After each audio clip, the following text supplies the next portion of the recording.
Well, there it is.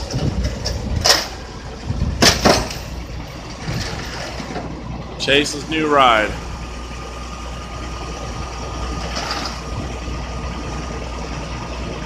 A little bit of work. Put a motor in it and down the road.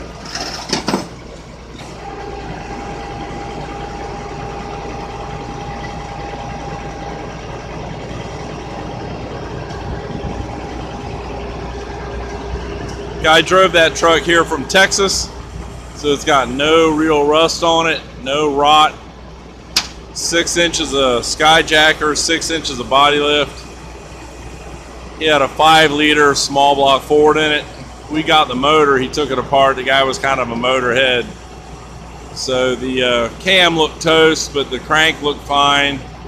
You know, just in Chase's leisure, we'll drop that shit off at a machine shop and build him out a motor, but we're just gonna go find a running